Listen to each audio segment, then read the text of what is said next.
and there's really no one else but me in this Discord, so you're not going to hear anybody here because I'm going to walk the dog. So if somebody comes in here, you'll hear them. If not, I'm gone.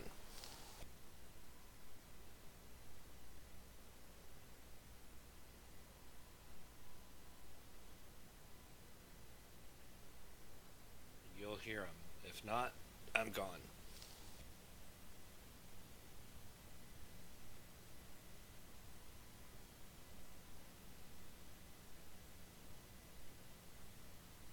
You'll hear them. If not, I'm gone.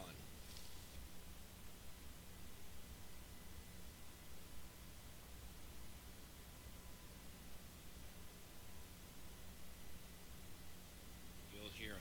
If not, I'm gone.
Hello, the rumpus. Hello, rumpus. Hello. Sorry, I've got my. Let me get myself plugged in. I wish somebody else was here but you. Oh, right, you wanted anybody but me, did you? Hello, rumpus. Hello. Sorry. Hello. My. Let me get myself plugged in. I wish somebody else was here but you. Hello. All right. You didn't want me to come. Is that right? Can't you hear me? I found it.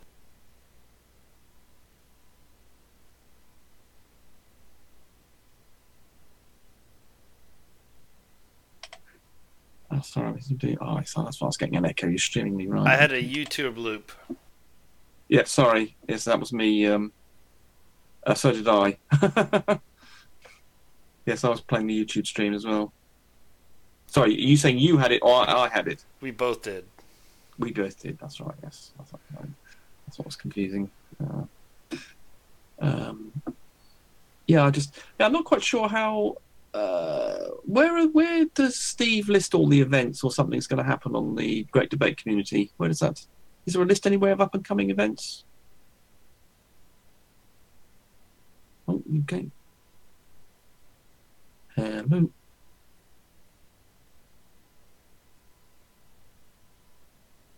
Hello, Bull. Come in, Bull. Hold on a sec. I've still got a loop.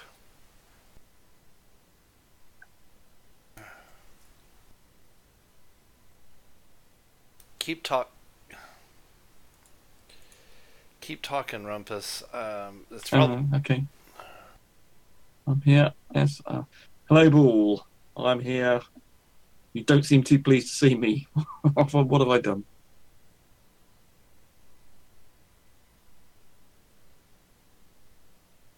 Someone else is saying, "Good God, good, get him out of here." Who's he referring to there?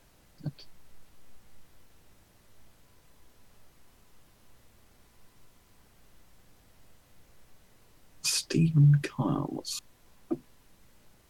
Oh, we had some. You. Oh, I know what it is. I know what it is. Hold on. You're very scrapey. Very, very scrapey. I had my mobile running in my head on its headset in my ears, so that was very confusing. I was hearing it through 2 loops and your loop, so it was 3 loops. And it's almost as maddening as listening to whatever her face is, Debbie. What's this event then? Is Steve? I thought she was going to do something with Gia Strieber or something. She coming to do something with Steve as well. Well, I don't know. I heard it was tonight at at 6 p.m. PST. Pacific Standard Time. Yeah, I don't know. 2 p.m. GMT, right? I think 2 so. a.m. GMT. I think so. Yeah. Midnight. So how did you? Midnight. Please unmute. Please unmute, because I've really got to go walk my dog. I need somebody else for the rumpus to talk to about this flat Earth stuff. I started the stream, and the dog needs walking, and it just, of course, that's the way it goes. Before you go, where's the Great Debate Community sort of list of events going? Where would I find that? Well, there's actually a web page. It's on the web page. Is that on the greatdebatecommunity.com? Sorry, Great Debate. Is it Great Debate Community? It's just greatdebatecommunity.com. There's no the in front of it. Okay, sorry. Yes, yes, you're right. The was bonus. Okay, so that's where the events are listed, is it? Right, okay. But that's, as far as I know, that's not kept particularly up to date. Steven just did a stream about that. Indeed, I saw that. Yeah, but it's mostly to do with Mel, wasn't it? It didn't actually say, although in the title he said it was all about up and coming events. But in fact, it was a chat with Mel, as far as I could make out. Well, he's trying to find somebody to do that. He's still looking for somebody to help with this webpage. It's actually just a WordPress. It'll take about 20 minutes a week, just to keep it up to date. And I would do it, but I'm kind of spread thin with this, and other stuff with the channel, and so Yeah, you seem quite busy. Yes, you seem to be hosting quite a lot of stuff, don't you? Yes. yeah. When you say this, you mean looking after Discord or something, or do you Well, mean other things? between Discord, Great Debate Community Channel, and my own channel. All right. What is your own channel? Is that just called Booleanator? Is it? Yeah. Boolean. Sorry, Booleanator. Booleanator. There's a double n in there. Yeah, it's kind of That was confusing. confusing. It is. When I tried to post to you on when you about Aaron Ra's debate with Hovind, I kept on bloody typing just Booleanator because it's so natural. So Booleanator is not, that doesn't naturally flow. Oh dear, they've gone. Oh well, I mean, I'm not going to hang around till 2 a.m. in the morning anyway. So for me, on GMT. I just wanted to start something for people to come and talk. Of course, she's a Poe. Of course, You think? Yeah, No, she's not. Icon in the YouTube chat says she's a Poe. It's literally a No, character. she's not. She's got that wacky. Come on, she's so stupid. You can't emulate that sort of stupidity without. You can't do it that sincerely and genuinely. She might be stupid, but when's the last time you honestly met a flat earther that was true? Like, actually believed that bullshit? I think they are. I think people are always looking for a conspiracy, always looking for pose, always looking for being manipulated, always trying to find some deep, dark explanation for everything. When the simple explanation is the right one 99% of the time, and that is she believes it because she wants to believe it, because she's so stupid she doesn't understand reality, and therefore she wants to believe in an alternative reality that she can understand, because she's clearly... she's confused by reality, people, logic, science, physics, everything. So she looks for a simpler explanation. It also means she gets that little special ego boost in believing she knows something most people don't. It's a search. All these people who believe in these wacky things. Most of the time, I believe, it's because they're confused by reality and they want to find some way of feeling a bit special and boosting their ego and thinking other people are very confused and that they know something. It's just an ego boost. So, well, yeah, but I mean, like, I had one person, and I'm kind of really upset. I'm not upset. I'm just disappointed that AT didn't work out, because AT was in Florida. AT was actually going to get together with me, and we were going to go. AT? Who's AT? He was a flat earther that was showed up in Soundly's chat quite a bit. And we were going to go out and look at some of the bridges here in Tampa Bay.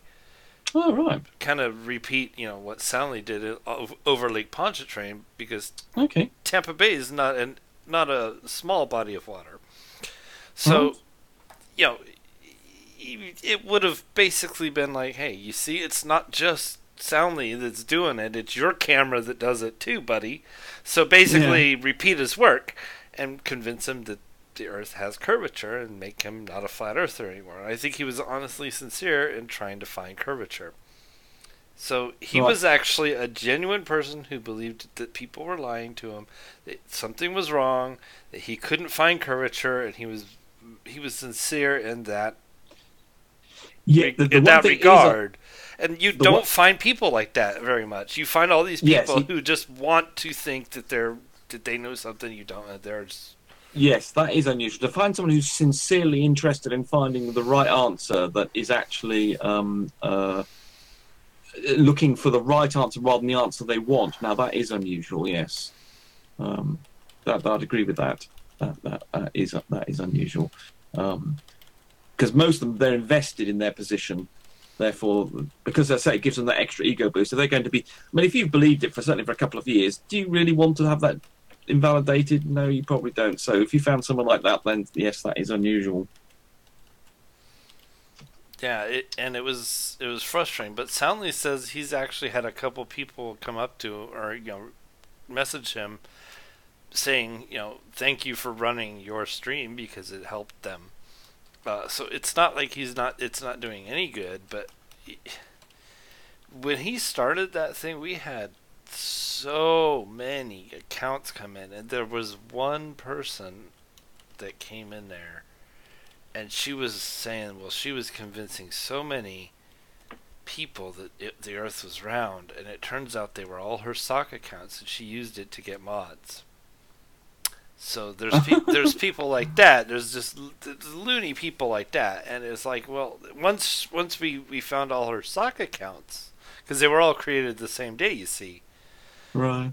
You know, you could tell just by the date, and she had a broken keyboard. 'Cause for some reason, all these sock accounts have a broken keyboard. Of course, that's how that works. And the key didn't work or something. Was something, yeah. It's always something stupid like that. So, you know, you find all these the same person would come in with a sock account created the same day with the same key broken on their keyboard. Oh, that's Michelle.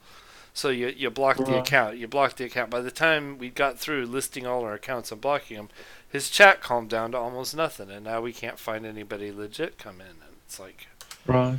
So she just wanted mods on this Discord server, did she?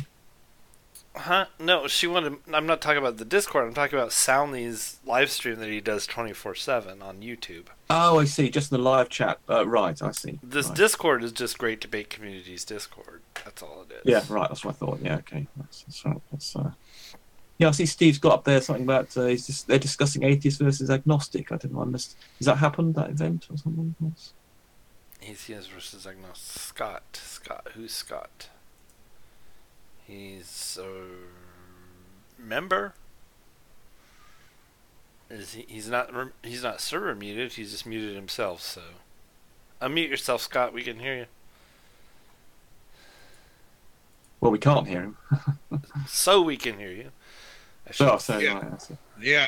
Can you hear me? Okay. Yeah, we can hear you fine. Your mic is working now. You're muted again, but I'll give you the. Yeah. I usually mute when I'm done talking, so I don't pick up any background.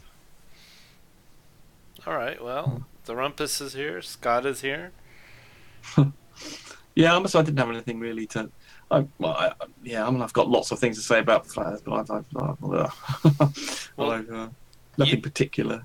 You did a lot of work on that St. Bees thing, which I did, and I'm still doing the website for it. I will get that finished in the next week or so. Yeah, I must admit, it's about 80 pages to it. It's amazing when you get going and you start talking about refraction, particularly start talking about refraction and the maths behind that, what I mean to finish to do, and how that relates to the curvature of the light ray and the maths behind that is really quite complicated, and it's quite interesting. So yes, that's something so it might be worth a read for people, and also given this sort of historical account for this St. Bees bollocks, and also there's still some slight problems with the images. There's still one they haven't established with the refraction. We're getting more bending towards the horizon in certain points than others. If you see images of things near the horizon, which is invariably what you're looking at with these images, you're looking sort of at the bottom 0.5 degrees or something, and even in that angular size, you get more refraction near the bottom than you do at the top. It's a sort of linear function or something. And you see that I've got some images in my presentation you may have seen about the CN Tower, which the top bit's fine, but about halfway down the CN Tower, suddenly the whole of that and all the buildings around are crushed into that spot. That's called towering, where you get some weird effects. And there's something like that's happening with St. Bees, I think, just near the bottom, where some of the bottom bits are refracted more. So it means that we can see more of some of the lower bits than even if you allow for the standard 7/6 refraction factor. Right. We're seeing a bit more than that, but the rest of it's fine. But it's an interesting science to be looked at there, and it's quite fun. Vincent, the reason people talk to Debbie is the same reason J.D. Kane talked to Debbie, because it's funny. It was funny, wasn't it? She's freaking hilarious. She has weaponized stupidity. Okay. Yes, that's a good way. That's a good way of describing it. Yeah. You see, when you're that stupid, we when we're constrained by reality and reason and logic and physics and maths and things, we explore only a small area of the small zone of possibilities of things you can think about and things you can say. But she, unleashed and unfettered by those things, she goes into these wacky ideas and everything's a conspiracy. And almost like living in fairies, her imagination is unlimited by the constraints of reality. she can say just about anything. And then, of course, she doesn't understand maths or physics. And so when Geo Strieber tried to describe that diagram, so she could refer to it as scribble scrabble, because reason is the one thing she doesn't understand is reason. She may have a wild imagination about what she thinks is going on, but when it comes to the world as constrained by geometry, maths, and physics, she obviously finds that completely confusing. And of course, that's why she doesn't like it. That's why she rejects it. She hates that because, I think hates. Well, not hates. Perhaps we're going a bit far, but she doesn't understand, and that's why she chooses to believe in other things that are more like little fairy stories that are like a child would prefer to understand than the brutal reality. Really, that's my theory anyway. I think they're searching. It's trying to escape the complexity of reality. I think they don't understand people. They don't understand maths, they don't understand physics, and they don't understand reason. And it's at least those four things. Because the way they draw conclusions is just wrong. If you just ignore the fact they don't understand physics and maths, just their reasoning and the way they say, this implies that, therefore they get confused about, well, if they affirm the consequent and things, they don't understand multiple causes of things and how you determine. And evidence, also, yes, determining evidence, whether something constitutes as evidence or not. They don't seem to be able to do that either. The flat Earth business position they have, like true empiricism, this is just the peak of the iceberg of problems they've got with it. And that's what Shannon Q and I had been talking about on my channel with Curve and so forth. It was like, how do you reach people like that? And the number one thing is you've got to earn their trust, first of all. Two, they've got to want to come out of it. They've got to understand at some point, at some level, that what they think is reality is not. You've got to be able to say, hey, I'm your friend. I have no reason to lie to you. I'm not part of this huge conspiracy. I've known you for so long. Like, I've got a friend who's kind of gone down that rabbit hole of flat Earth, and that's kind of why I got involved in the first place, and that's why I asked her, because I was in Soundly's chat as a moderator, and I was having fun with it. I kind of lost sight of why I got into it in the first place, and then he reminded me, he's like, well, what do you say to the Curve says? What do you say to these people? How do we get even just one to actually come out of it, like what happened with Cat Earth and some of these other people who've actually changed their mind? How do you get that? How do you figure out who's open to that, and so on and so forth?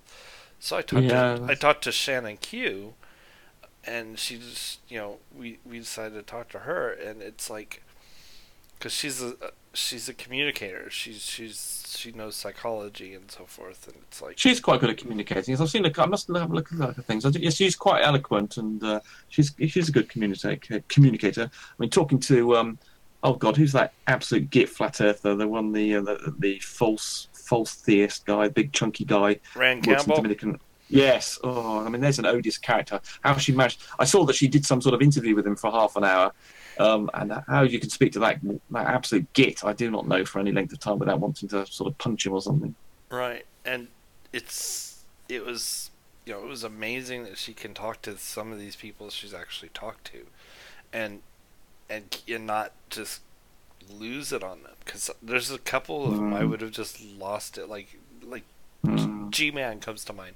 That guy. Jesus. That guy, but yeah, I mean, his recent rants about Mel, what's it called? He called her a Nazi and wanted her. I haven't seen this bit, but I've been second hand. But apparently, everyone seems to agree that he said this, that he wanted to communicate with her employers to get her stopped in some way. Yet he went absolutely ape about, was it a year or so ago, when he thought that someone had communicated with his employer about his performance or something, or put some comments on a website from atheists. And he went absolutely crap about it, and saying how appalling it was that atheists were communicating with his employer, and how totally immoral this was, and how it was an indication of how dreadful they are. And then he goes and suggests doing exactly the same thing to Mel. I mean, we obviously know he's a complete wanker, but the hypocrisy there is quite extraordinary. Yeah, it's like all these people. The rules they have for them, like Trump. You know, the rules they have for themselves are completely different to the rules they apply to other people. They're special. They're not. The rules don't apply to them. They can make up their own rules, but they got some extra authority or justification for behaving badly because they've got some moral high ground, and therefore that justifies them to behave badly. And other people have got to behave at higher standards. Ugh. No, Mars, I'm not drunk. Why would you ask that question? Where do they? Is that in the? Is that on the YouTube? Was that comment? Was it? No, we've got a stream chat. Oh, No, where's that? Am I looking at the wrong one? We've got two chats going here. We've got the YouTube's, because this is streaming over my OBS to the Great Debate Community YouTube, and then in Discord we've got stream chat. Right, I've clicked on the stream chat now. Does that mean? Yes. Okay. Right. Okay. I was looking in the is it general chat? What was the other chat? Oh, I was looking in another chat. What was the? Right. Okay. So I was looking. Oh, right. I don't know. So what's the default one? Does it sound like I'm slurring more than? You are a bit. I think you're naturally a bit slurry. I'm afraid. So I think that could easily give them for someone who's not heard you before. I'm sorry. Might think that you're Naturally slurry. I like that. Your speech patterns are. Rumpus is the only one talking, so I kind of have to be interested in what he's saying. I mean, there's no one else here who's saying anything. I wanted to go walk my dog, but somebody else needs to pick up the conversation other than Rumpus. Rumpus and me. Obviously, Marv doesn't think I'm worth. Obviously, I'm completely disinterested to Mars. Obviously, well, he doesn't have to listen to me. Marv can go away and do whatever he does. He doesn't have to listen to me. No, I'm not drunk. I can be if you want me to. Doesn't take much to get that going, does it? It could. I mean, I could drink a lot if you really want me to. I think anybody who spells you with just a U, I don't think. Oh, God, yeah. And R as if it's not a separate word. But anyway. Yeah. Yeah, I think we can ignore what Mars has to say about anything.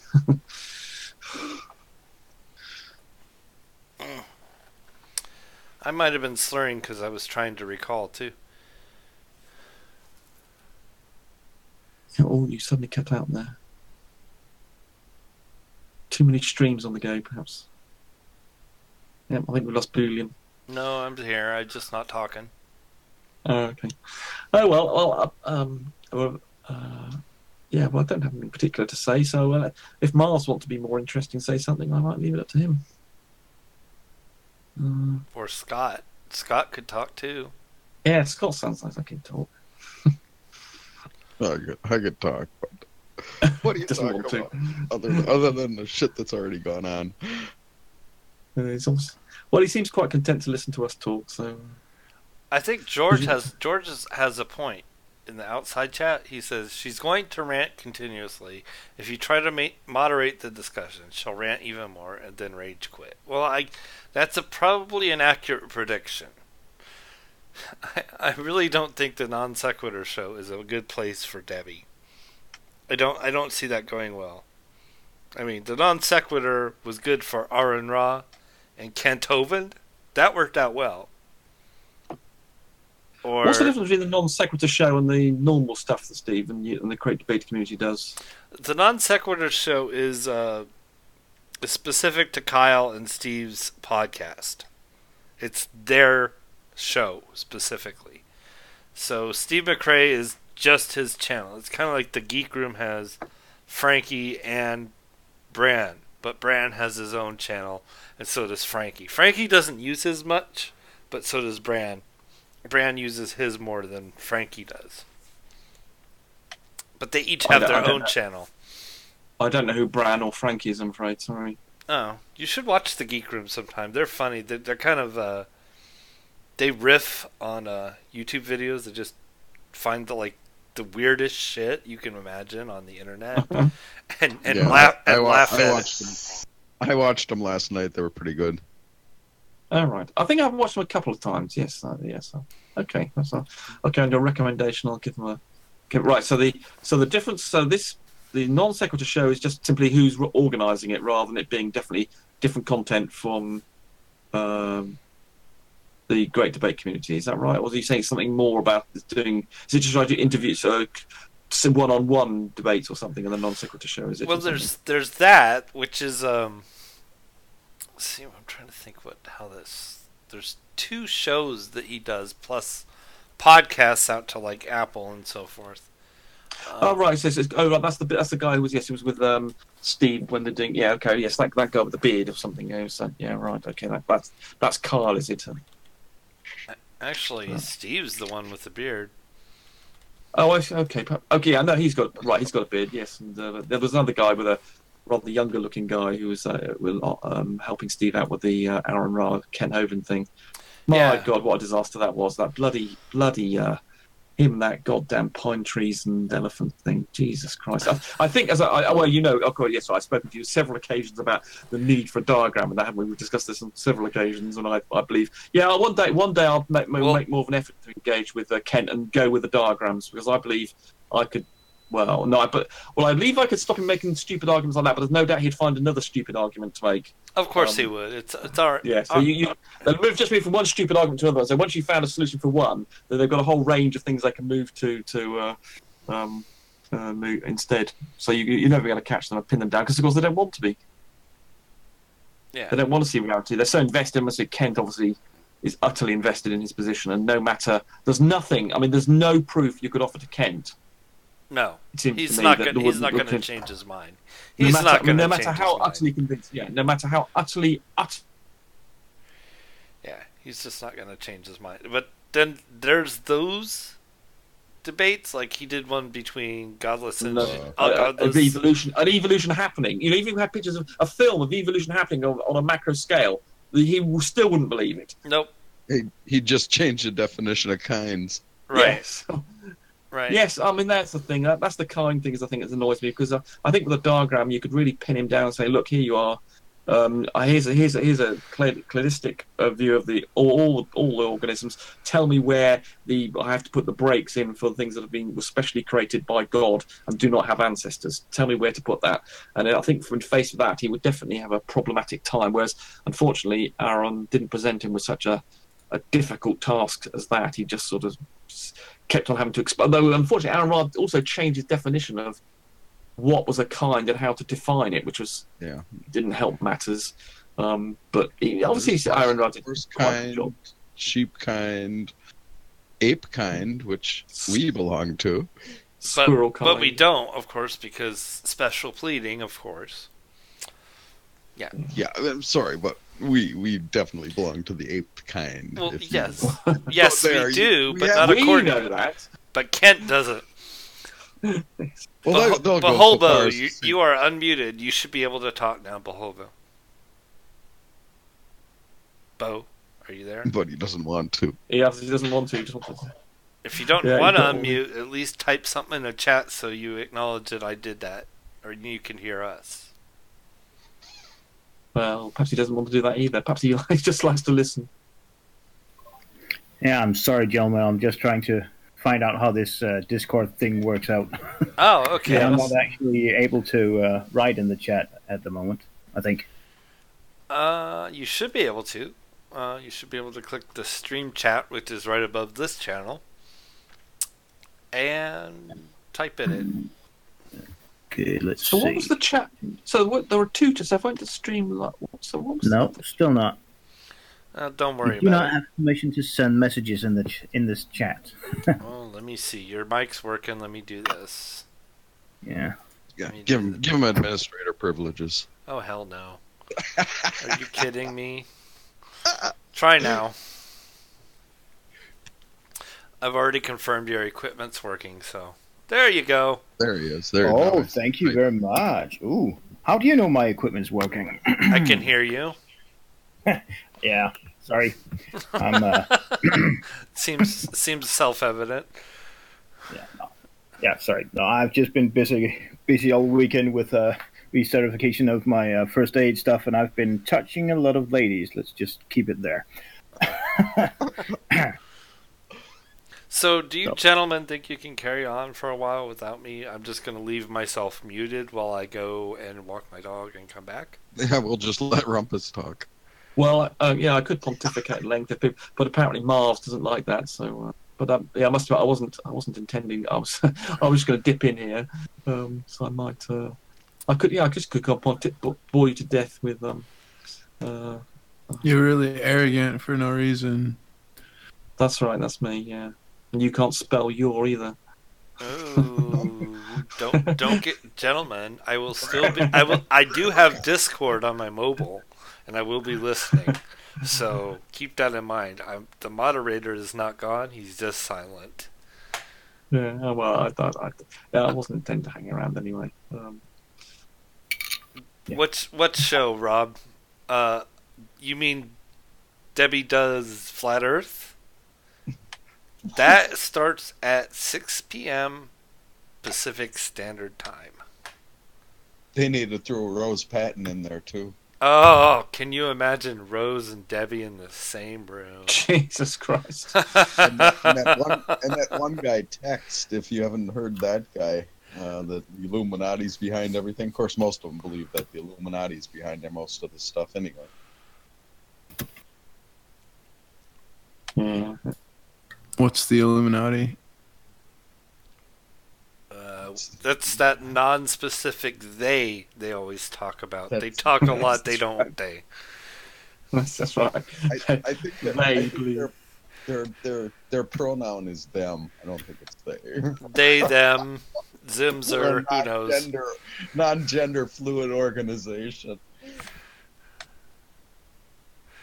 Like the CFR and the Royal Institute for International Affairs? Oh, I know this Mars. This is P. Mars, isn't it? Oh, Jesus Christ! God. Oh dear. Yeah. Yes, there's an idiot in the room.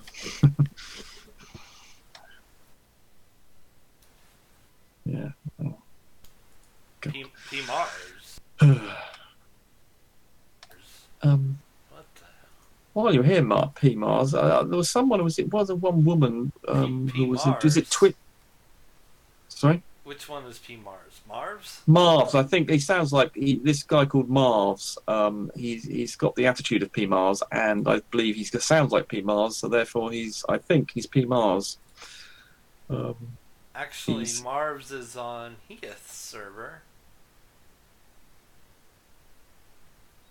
Do I know you, Marv's? Yeah, he's not a terribly pleasant character, unfortunately. I don't think so. I'm actually a moderator over on Heath's server too, so those are our mutual servers anyway. He's not been on the debate flat. I'm not on that server. You're not? Well, why does No, I'm not on Debate Flat Earth either.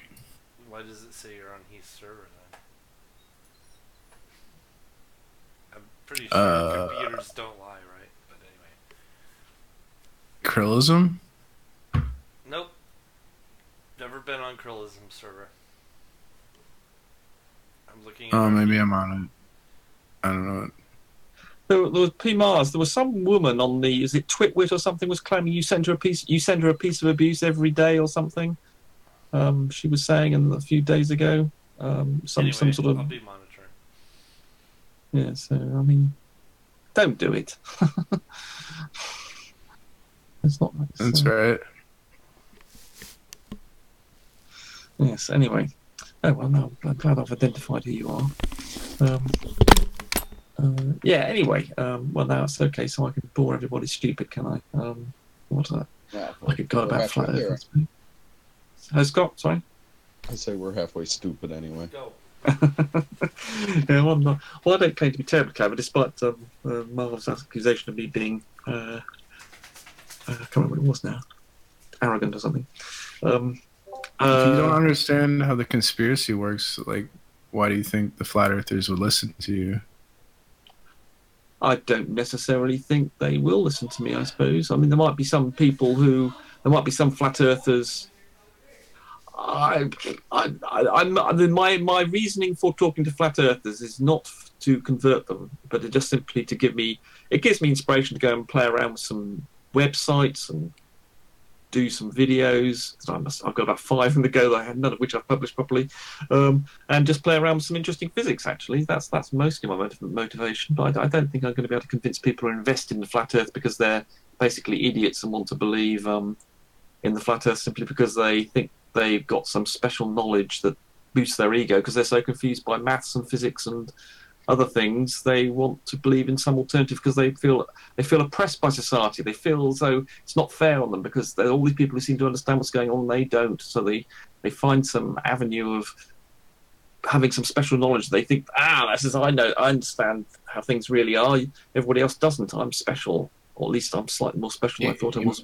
You mean like how you act about your physics and maths? You mean like that? Well, yes, but we've got good reason to believe that physics and maths works because it's been peer-reviewed by over hundreds of years, been tested in experiments. It's all been verified. If it wasn't true, then there'll be someone out there in the laboratory or a theoretical physicist or whatever who will be able to say, hold on, look, I found this experiment that proves you've been wrong all this time, and then they would then get a Nobel Prize. For instance, if someone's able to invalidate Newtonian physics or even quantum mechanics. Yes, even quantum mechanics. If you could invalidate some of the quantum mechanical stuff, and you found an experiment, for instance, the people who showed that the universe is expanding when it was all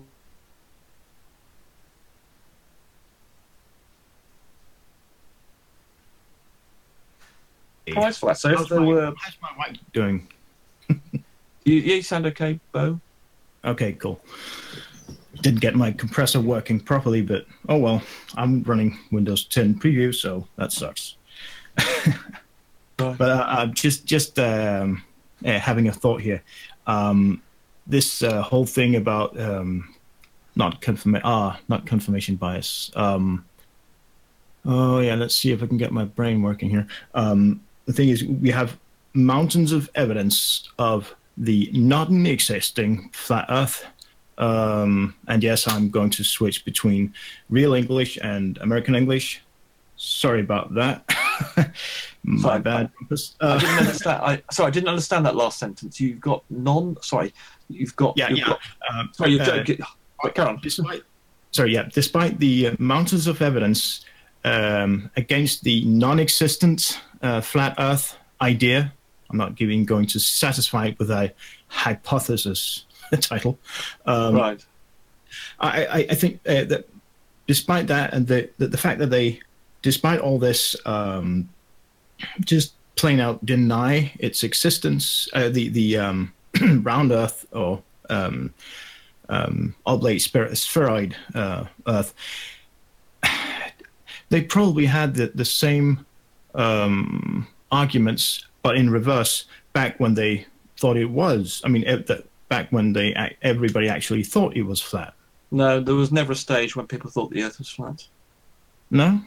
No, this is a myth. Many people, this is a myth created, I think, in the 19th century by some American author. I forgot this famous American author of the 19th century came up with this idea that people like Columbus thought the Earth was flat, and it was a complete myth. No one, I mean, back to everyone knew that the Greeks obviously knew that the Earth was a sphere, and everybody from that point onwards was aware that this was. I mean, obviously, when you just look up and see the moon, it looks spherical, so you naturally. And of course, obviously, the Greeks were able to measure the radius of the Earth, and it was a myth. Is it Warren? Someone? Oh, I can't remember. It was a famous American author who started this myth that in medieval times they believed the Earth was flat. They certainly believed that they believed the geocentric universe, but they didn't believe the Earth was flat ever.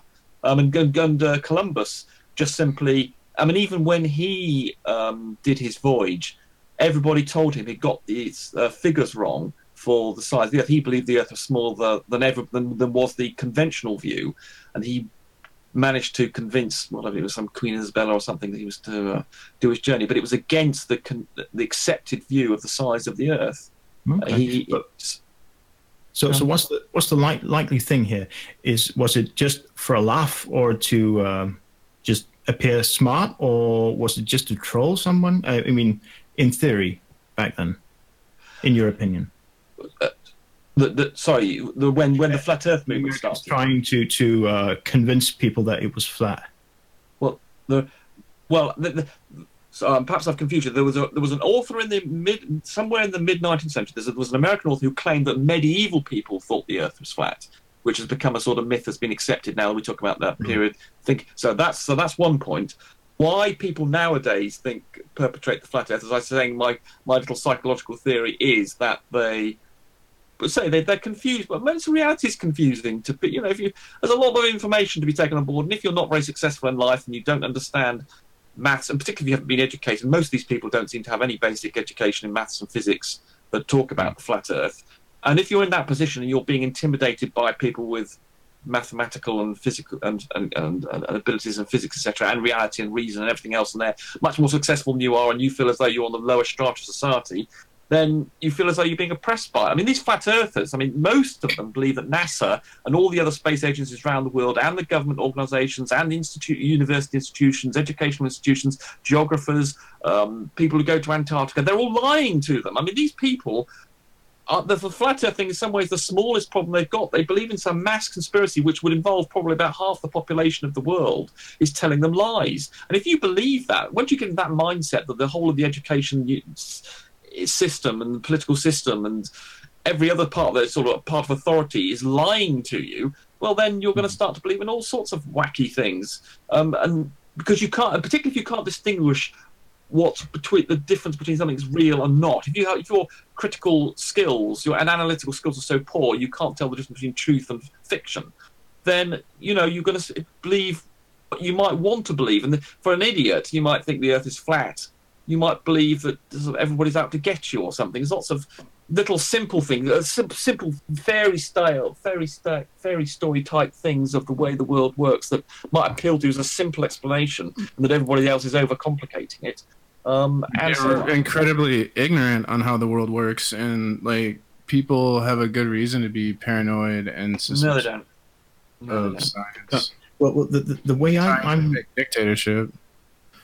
There's no dictatorship. Education is indoctrinating people and controlling their minds. In reality, yes. Well, there's a lot to learn. You don't have time to mess about in education. There's a lot to pick up if you want to get to be a competent member of society. Which obviously, if you were back in the medieval times, you didn't. You just needed to know how to sort of bring up sheep and things. Whereas nowadays, if you want to be a competent member of society that's not grovelling around and being homeless and is desirable to be employed in something useful, you have to pick up a lot of skills.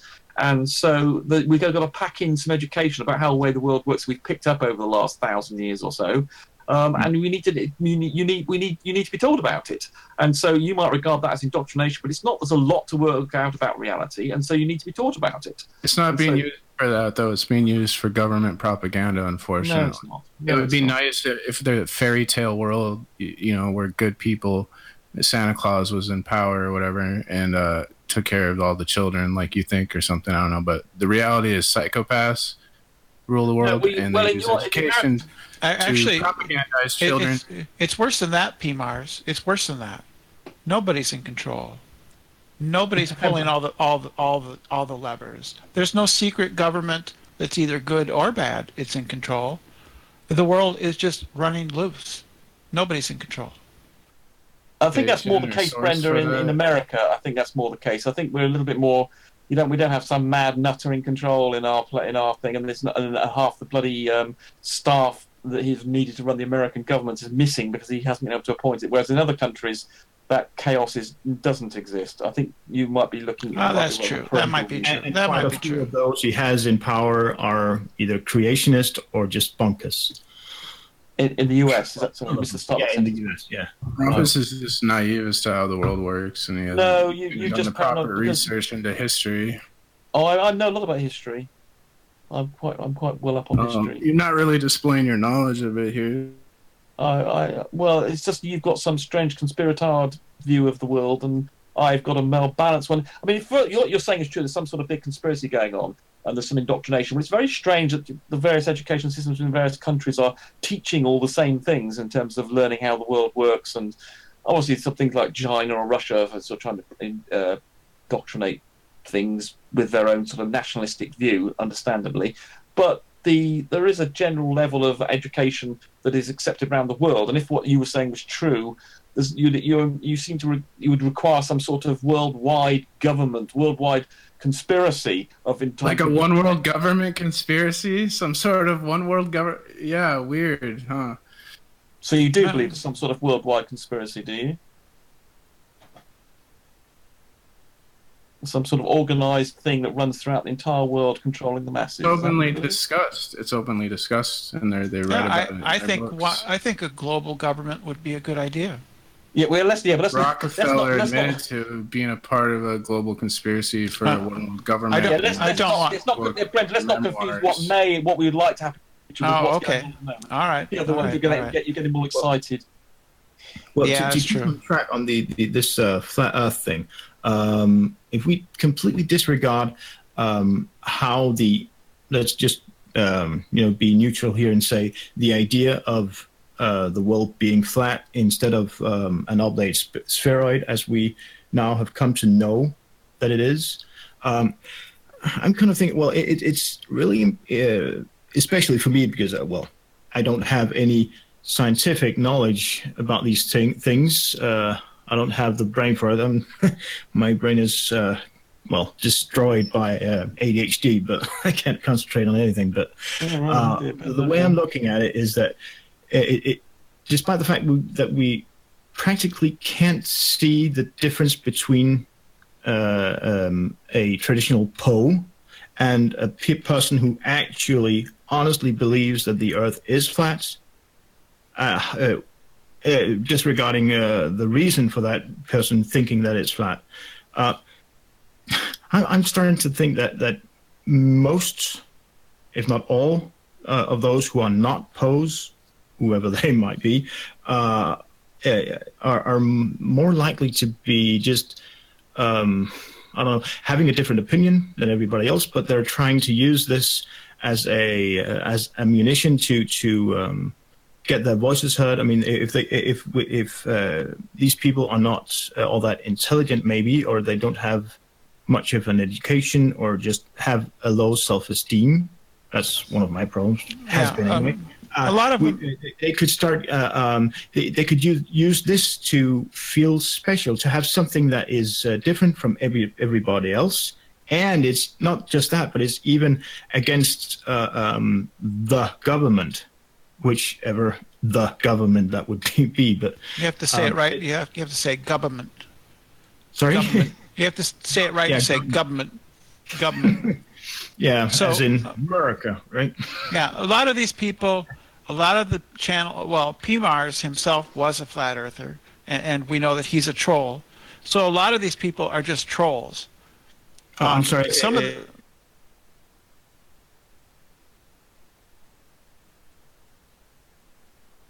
was a flat earther.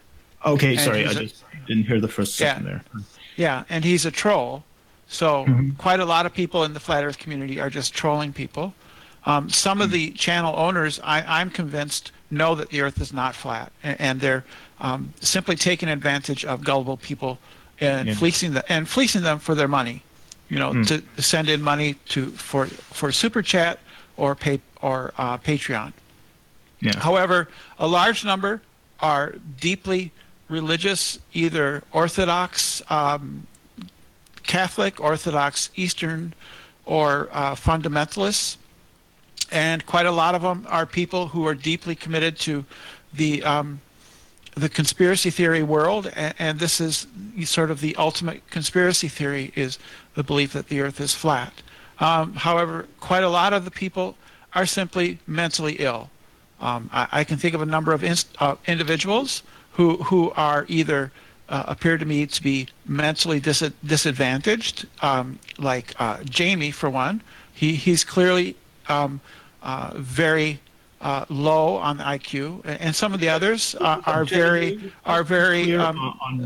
schizophrenic or paranoid individuals. But Jamie, clear on the language barriers here. Mentally ill, that has many different meanings. Okay.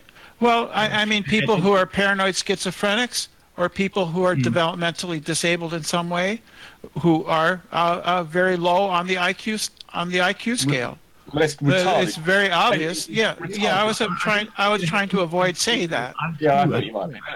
We mean it as not in an abusive term, but yeah, obviously some people are mentally mentally impaired. Shall we? Perhaps mentally impaired. Perhaps is the way of putting it.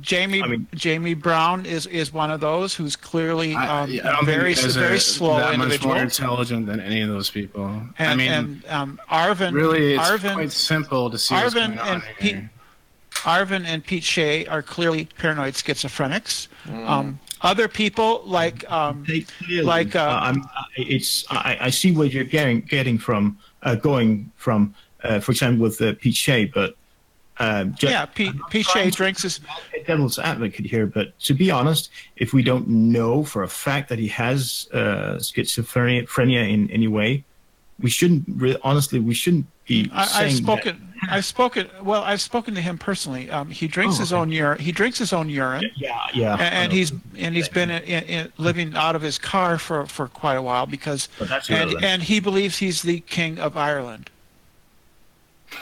That's usually a pretty good sign. If you believe you're the king of Ireland, that's pretty good clear. Beliefs about your gender. Like, who are you to judge other people? I'm not judging. I'm simply stating facts. I qualify as having a mental disability because I'm trans. That I consider that a disability or it's not. It doesn't rise to the level of being mentally ill. But if you're depressed, it's perfectly okay to say that is a mental illness. Being depressed or suffering from anxiety disorder or suffering from agoraphobia, these are all mental illnesses. There's nothing wrong with saying any of those. And I'm not. And frankly, I have a great deal of compassion for Pete Shea. I would love to be able to help him, but I don't think I can. I've spoken to him in private hangouts and tried to get him to take himself in and get some treatment, and he refuses. But I tried really hard. Really hard because I'm worried about him. Several people have, haven't they? Actually? It's not just you. Yeah. The other people like say the Dreads or Brother Sanchez. I think these are much. I have no sympathy for those people because they are, I believe, people who know that the Earth is not round, and they are con artists. So you've been exposed, and Brother Sanchez, I believe, are con artists. I'm a little bit unsure about some of the others, but it varies. And that's you know. Just to do a small plug from my own country, it isn't all that long ago that in Denmark we finally deleted a transsexual or a person who wants to transition from one to the other from the mental disability list. Finally, just a small thing there. I don't know. I sort of have ambivalent feelings on that because I want to be able to go to and get proper treatment. Oh yeah, I totally understand the thing that where you're where I mean, I've been a volunteer for several years now at the Copenhagen Pride Week in Denmark, so I've started to meet a lot of people with these issues. Some of them have real psychological issues. Yeah. Surely, Bo, you've got to accept there's clearly a problem there that if the person believes themselves to be one sex when in fact physically they're not, there's clearly something not quite right there. So I'm not confused. I'm not confused about what sex I was born. No, and I'm not confused about that. But somebody like Pete Shea, who I hear somebody who is hurting, who is suffering. Pete Shea is hurting because. And I think he is very talented when he sings. He has a nice voice. I can't judge on stuff like that, but then he spends 8 hours looking at a picture and finding images in the background patterns and stuff, and he'll spend hours and hours in doing that. And he thinks he's the king of France, and he's worried that when he goes to see the police, he's going to tell them he's the king of France, and they're going to put him in. They're going to lock him up. And I tried to tell him that they wouldn't do that. They would most likely get him I don't know about Ireland where he lives, what the rules are, but hopefully. I would hope that he would get help. But especially as far as I know, he hasn't yet. Yeah, the last I heard, he was drinking only his own urine, had been for several days, and had lost a lot of weight and was living out of his car. And I was really worried about him. Yeah. So, and that's the flat Earth community. The problem is that the flat Earth community tends to sort of perpetuate those kinds of self-destructive behaviors because they, Pete Shea also believes that the sun is a lightsaber. And there's a giant Christmas tree at the North Pole that is projecting images onto the dome, and that's why we see things like the Milky Way and the moon and stuff like these are laser projections from a giant Christmas tree at the North Pole. That's a forgotten about that one. People who are just the general population of humans, let's say, hear this and they don't have any knowledge of what a mental illness or disability is. The more crazy something sounds, probably makes them think, oh, that's even worse. Then he's really crazy, but that's not really the case, I would imagine. Well, I mean, yeah. I totally get what you're saying here, but the thing is, it is hard for anyone to not pick someone as low-hanging fruit for a flat earther, and then riding on the insanity of someone. That's the thing. So I think that this flat Earth nonsense, this pseudoscience, I don't even know if it rises to the level of pseudoscience. It's just a conspiracy theory. It does real harm to people because people like Pichet or other people like they need help. And they're not encouraged to get that help because they have a community of people who share their delusional belief systems, and some of them who deliberately feed them. They're like P. Mars here, who is a troll and will deliberately feed people their delusional belief systems simply for laughs. And I think that that's immoral. Oh, definitely. And of course, the one that we know for a fact is a con artist. Of course, I can't remember his name right now. The guy who many months ago just pounded. Oh crap! I can't remember his name. Mark Sargent. Mark Sargent. No, one of the. One of the Globebusters. One of the big guys. Jeranism? Jeranism. Jism. He's called Jism. That's a pejorative for him. Yeah, he take all the money and run away to Thailand? Well, that I do not know anything about, so I'm not going to comment on anything like that. But that's happened in a number of cases. I think a number of them will run off with their Patreon money and then just disappear. Yeah, he's done that on several occasions, I think, journalism. Yes. Yeah. These people are easy marks. I mean, you can fleece them for every cent they got. Go away, come back, and they'll give you their money again. Yeah. Just to be the stupid guy here, to be blatantly honest, if JISM does not explicitly say what this money is going for, as in helping to spread the word of flat Earth, he's not literally doing anything. That's true. Illegal, but it is immoral anyway. Yeah, it is immoral, but it is not. Yeah, it's not technically illegal. It's not technically illegal. Well, he did get some money on the base of doing some particular thing. I think, like some experiment or something, and he simply didn't do it. Would it be? Was it the laser thing, or? Yeah, I know that there. I know that there have been. Well. Yeah, there have been instances where flat earthers have, because it's not that expensive. It's about $600 to buy a weather balloon, and you can attach a GoPro camera to that and send it up, and you can take pictures.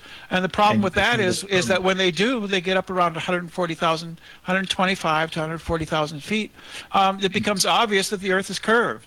Yeah, and so they don't do that anymore. Skeptical. It is, yeah. It's not completely obvious. I mean, the one I looked at was the Rob Skiba one. I've been actually doing a lot of analysis. I was doing analysis about 6 months ago, and I was going to do a video about all this and how you can actually generate the maths to tell you what the curve should be. And then I was actually going to compare it against it. Unfortunately, if you get a bit of cloud, it's not completely clear to someone, if you're not prepared to do some bit of image processing, that it is curved. You can still, even 100,000 feet, It's Yeah, not- and it can spin. It can spin around too. It can spin around too, and you need to get you need to get a frame in which the horizon goes through the middle of the frame, so you don't get any distortion from the edges of the lens. That's a very good point, but you can get these rectilinear lenses. The one that Rob Skiba used actually was quite rectilinear, so that was actually quite a good one. But you can also correct for that as well if you use the appropriate software, which I did, in fact. But most people are quite honestly lazy enough to not want to do that. To try and do their own investigation, so to speak. Or for example, the Skiba video. So they just eat what's the thing that's easy or the thing that they started listening to. It's basically like the first time you ever buy a car. When the car is worn down, the next car you choose tends to be from the same brand. Mm-hmm. It's hard to change over.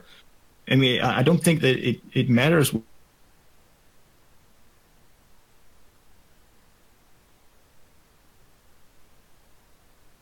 to change your whole way of thinking, especially if it is the what do you call it, the diametrically opposed view of something.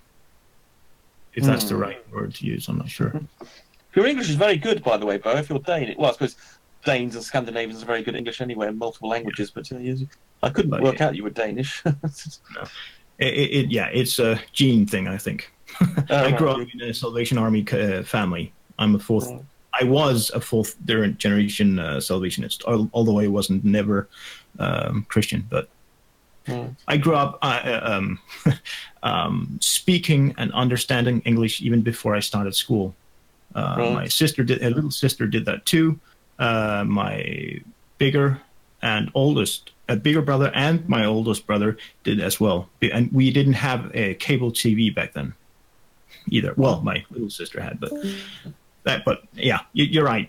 Many Scandinavians, or at least the northern countries, do well in other languages than their own. Basically. Yes, because presumably half the problem is that very few other people speak Danish or Norwegian. Or and the funny thing is that I'm a Dane. I cannot speak Norwegian. I cannot speak Swedish, but I do understand Norwegians. I do, to some extent, understand Swedes. And then there's the whole mix thing. I didn't realize it was that different. Okay.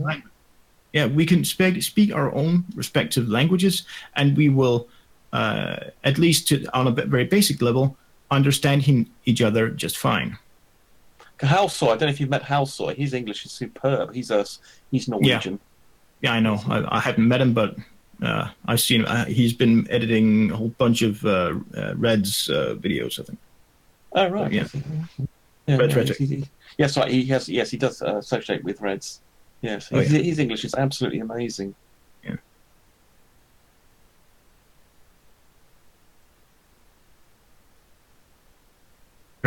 If it's only one dialect, that is. I mean, here it's a mix, but I tend to just snap into it after a second, more or less, to the point where people around me can't hear the difference. Speak of the devil. When I went to the ham radio,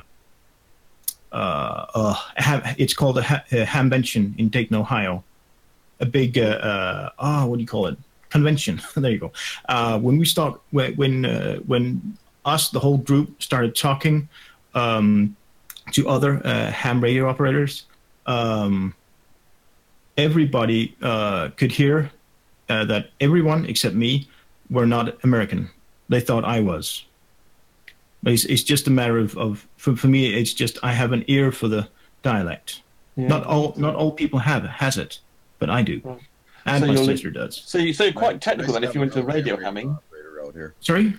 You must be quite technical if you're into radio hamming. Well, yeah, to the at the level that I can concentrate. I mean, I've never been able to concentrate for more than a minute if I really concentrate, and then I get tired early. But yeah, I do tend to be quite technical. Oh, you have my sympathies there, Bo. Yes. Worked as a professional AV technician in a sales, installation, broadcasts company. So yeah, I am technical. I've always been. I haven't had my IQ tested. That's one of the things. But then again, my ability to pick up a dialect of English is not connected to my IQ. I mean, I could talk to my mother. She's not good at English. She can speak English, but that's it. But if I ask her about something else, about cooking, something that some type of cooking that she's never tried before, she could try it and just pick up on it right away. So your specialty is linguistics, right? Scott, Yeah. are you trying to say something? Yeah, I was just saying that it's nice to have another ham radio operator out here. Oh, right. You're Cool. Well, hi there. Where are you from, though? I'm in Upper Michigan here, United States. Okay, an American. Yeah. Yeah. Okay. Could you boost your mic gain a bit? a little bit The quiet, gain Scott. is cutting you off every now and then. Oh, there. Is that better? Oh, yeah, that's better, yes. Thanks. Yeah, well, yeah, you've got it good. You can, if you're, can't remember the different classifications, but the expert or general class, whatever it's called, you can legally transmit at 1.5 kilowatts. Yeah, Denmark is 1.5 kilowatt. I'm actually technician class. I never bothered to go up any further. They get so much to do.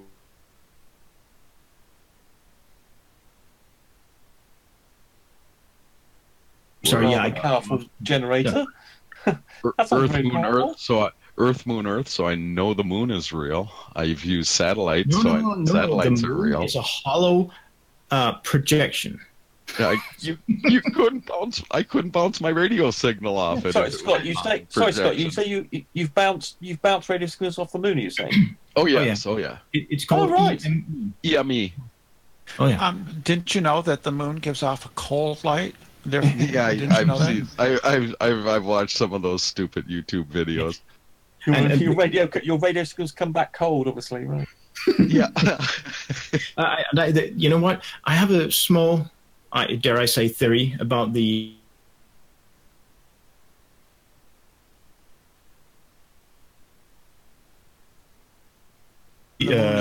refer the color of the lights as Kelvin. It's about the temperature of glowing metal, basically. Well, you know the moon is coated with phosphorus. That's why. Yeah, but what's the color of phosphorus again? I don't White. know. Yeah, white. White and yellow, isn't there? Why does it look bluish then? That's the difference. Well, but because no, it's going through the dome or something. I don't know. Yeah, the sun shining on Earth, you would call a warm white color of light. It's warm white. That's why we call it warm. The light coming from the moon, when it hits the Earth, it's bluish in color. That we would call a cold white color. And I'm kind of That's rather peculiar though, because obviously blue white is indicative of you get red hot, white hot, blue hot. See, globe earthers actually are accidentally allowing the truth to get out. See, we know that.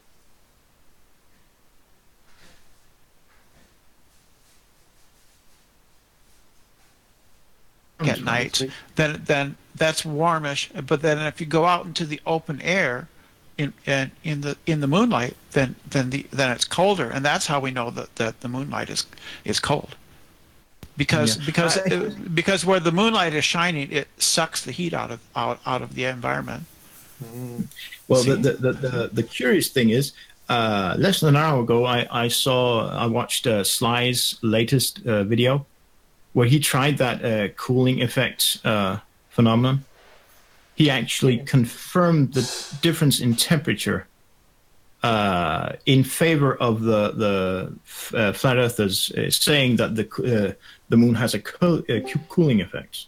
Yes, I was just watching that. I'm something a bit odd. I'm going to have to. But yeah, it should be warmer if you go under in a shadow, like underneath a tree or somewhere like that. The air is going to be closer. It's going to be warmed up heat. If you go out into like say out in the open grass or something like that, out in the open area, it's going to be cooler. I mean, well, no, what he did is he put two temperature sensitive things next to one another, but he separated it with a piece of polystyrene. I'm not sure, but expanded polystyrene. A glass, two small glasses of water or something, which is stupid. Right. Emissivity. Yeah, and then he put between them something. He put he then put a block of expanded polystyrene, if you know what that means. Oh, yeah. And then he simply lined that with where the moon was coming on. So this effectively acted like a little wall between the moon. One side was therefore shaded. One glass was shaded from the moonlight, and the other one wasn't. And he actually got a temperature difference. I must admit, I'm a bit sceptical about this, as the moon causing it. There's a difference of 1 degree or something. I can't believe the moon's responsible for it. No, that's down to happenstance. 1 degree difference. Yes, but the thing is, light is energy. When you add energy to a system, it generates it. It heats it up. That's all there is to it. You don't get light that cools something unless you're using it at a certain pulse to cool, like something like a Higgs boson or a Higgs condensate, Higgs boson. Wow, Scott, you sound very very knowledgeable on this. Yes. Well, one way to test it would say put the thermometer in an enclosure, for instance, and then have like a window or a door, and then open and close it and take measurements when it's opened and closed, and do so at the same on moonless nights as well as the wind. If you've got wind, you'd be opening a door to the wind. Okay, well then put some glass or plastic in there. Yes, glass. If you took a telescope and put the moonlight through a telescope, would that cool it? And focus it. Yeah. Yes. But there's a very easy way of crushing the idea that the light coming from the moon or reflected from the moon, however you want to say it, does not in any way, shape, or form have a cooling effect. You cannot physically cool down something. It's impossible, literally impossible to cool something down.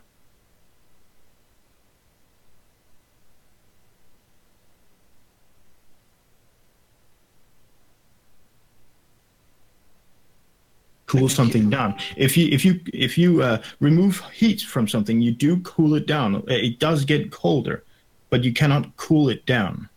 And this is not just a wordplay thing. Oh, without taking heat out of the system, you mean? No. Right. You cannot cool, literally, word by word, you cannot cool a beer can, for example. You cannot cool don't understand. You can only I don't understand. If you take heat out of it, sorry, but I'm a bit confused. If you take heat out of that system, it will cool down. No, it will become colder. You can move it. Seems semantic issue. Yeah, but it isn't. If you take an air conditioning unit in Denmark, I don't know what you call it other places, but sometimes people call it an air conditioning. Sometimes we call it a heat pump. Mm-hmm. For the simple reason that it pumps heat from one place to another. It does not, but the effect is something that you would in local tongue. No, for the average person, you would say it's cooling down. Of course, just like the flat earthers say that they have a flat Earth theory, and in everyday terms, that is correct. It is a flat Earth theory. But it is not a scientific theory. Yes. Here, the word theory has two different meanings. Yes. It's the same here. In science, you cannot cool something down. You can suck heat out of it. In other words, heat something else up. In other words, there is no cold. There's just a lack of heat. Exactly. And any scientist in the area of working with heat. I don't know. I don't think there's any heat scientists, so to speak. but every physicist, let's say, every physicist would agree with me completely there. You can own, yeah. You can I'm sure it's perfectly. I'm sure physicists say things I can cool this down. Well, obviously you attach. Hello. But by attaching something to it that's colder. Yeah, they would probably say, I'm going to cool this thing down, but they know that they're not actually cooling it down. They're not cooling it down. They're removing heat from it, which in turn. That's just another way of describing cooling something down. But when we talk between those two things. But when we talk about thermal conductivity, we don't talk about where the heat is coming. We don't talk about the heat as the cold moving into something. We talk about the heat coming out of something. That's what he's getting at. Thermal conductivity refers to heat moving from one point to another. Yes, but it's perfectly acceptable to say I'm going to cool this down, and obviously the mechanism to do that is to move the heat out of it. Yes, and colloquially you understand that cooling something down means to move the heat out of it. Use that sort of term. You cannot say that I have a theory in science unless you actually do have a theory, which is no, it's not. It's not multiple meanings. I don't agree with this. It's not two different words with two different meanings. To cool something down is to extract heat from it. When another mechanism, how you do that is to then have something that's colder than the thing that you're attaching that's hotter. So there's no dual meaning here. I don't believe. I completely understand that it's hard. It's a hard thing to grasp. I had problems grasping it too, but this is the facts. I would dispute that. I'm afraid it's moving from a state of high energy to a state of low energy. We didn't get that from the beginning. How's hi? Hi, by the way. Oh, hi. I said, think of it like this. It's moving from a state of high energy to a state of low energy. Yeah, that's all calling something down means. Distributing the energy to a point where there's equilibrium. Is that what you're getting at? No, like as in like the term cooling something down is essentially the same as removing energy from the system. So you're moving from a state of high energy to a state of lower energy.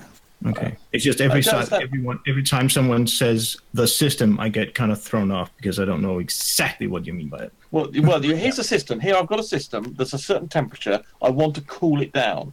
And I do that by sorry? Yeah, you use the words. Is it just me, or did this go completely silent? You say system instead of a can of Coke, for example. Yeah, so I'm referring to the can of Coke. Or is it the area around it too? I mean, I'm just trying to get the basics here of the word you use. Well, obviously, the basics of the way you're using the word system. Yeah, I mean, the system being, if I were to draw a can of Coke being the system, and obviously the energy coming in and out of it is the energy entering or leaving the system. You went silent. And can you not hear me? Yeah, but okay, yeah. I see my TV buffering. Yeah, sometimes you seem to cut out, yes. So just to say something, you seem to be implying that theory, the two definitions of theory are the sort of everyday theory as a hypothesis and the scientific meaning of theory. There's two very distinct. No, if you Google scientific theory versus, and then I don't know what the other everyday terminology. Yeah, everyday theory. You would see what I mean in terms exactly. of... Yes, but yes, I do. I fully understand the difference that words can have multiple meanings. And those two uses of the word theory, there are two meanings to that word theory. But there's no difference in meaning saying, well, I'm cooling, dumping down. It's quite clear that means I'm taking energy out of the system. There's no dual meaning. There's no multiple meanings there. I'm removing energy from the system. I'm cooling it down. There's no difference between those two statements. Well, from a non-scientific standpoint, I agree. Well, tell me what the scientific difference is between those two things. I don't understand.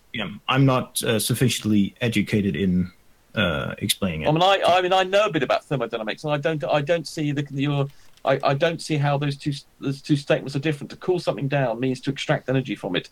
As far as therefore they are perfectly equivalent. So it's perfectly legitimate as far as I'm concerned for physicists to say we're going to cool this down. But then the mechanism you cool it down and what's involved in it is you can perhaps more complicated, but it's nothing. There's nothing ambiguous about what you're saying. It's a scientifically.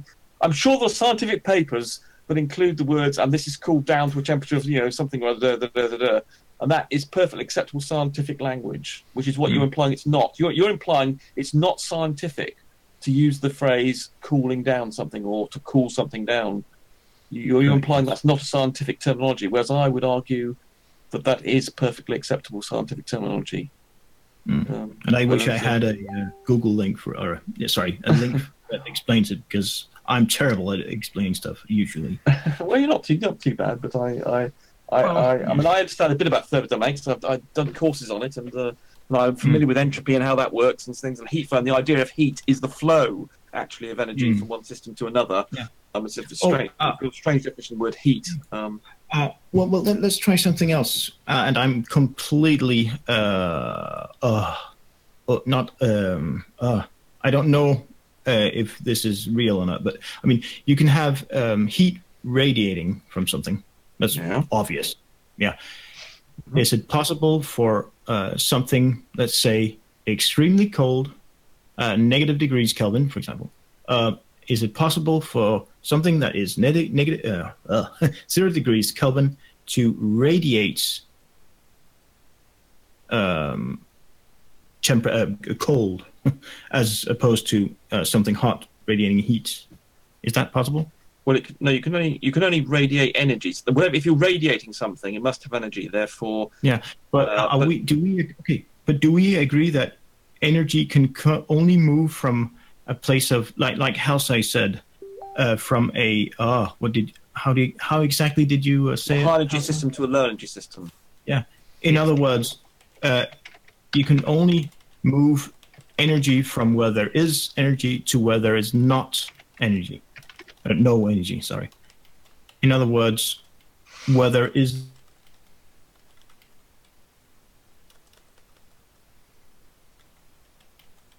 I don't know if this... So you cutting out or me cutting out? I'm never quite sure. Yes, because entropy. Well, because entropy dictates that you're going to go from a high. You're going to increase entropy net, and therefore that's where heat. That's the second law of thermodynamics states that's where the flow is going to be. If you want to fight against that, you have to put energy into the system. Clarification. Entropy is what? Just to make sure that I'm not right. Well, I mean, it's often quoted as being the level of disorder. I'm not very keen on that. It's basically you've increased the number of states it's in. It's the number of microstates that you can have, and you've increased the number of microstates. So the definition is defined as log of the number of microstates. I mostly live in a physical. I mean, when I try to think about something, I try to do it visually. Okay, I can give you a visual description if you like. That is having upon having a lot of waves that are calming down.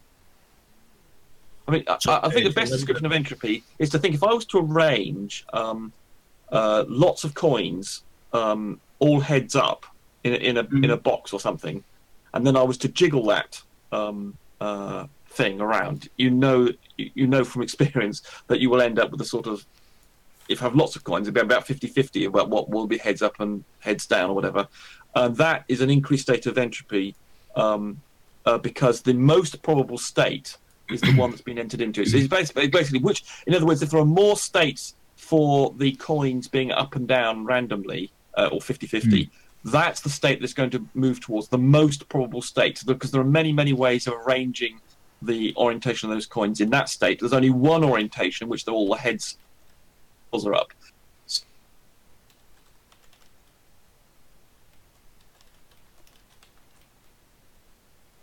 Is the one I would have said random, but yeah. Well, it's not. No, it's not really right though. It's the most probable state. It's not going to be random. It's not going to be random what the final state is. If I was to jiggle a load of coins, we know what the final state is going to be. It's not going to be random. We know that it's not going to be all heads up or all tails up. We know that's not going to happen. We know it's going to be a sort of even 50-50 of tails and heads.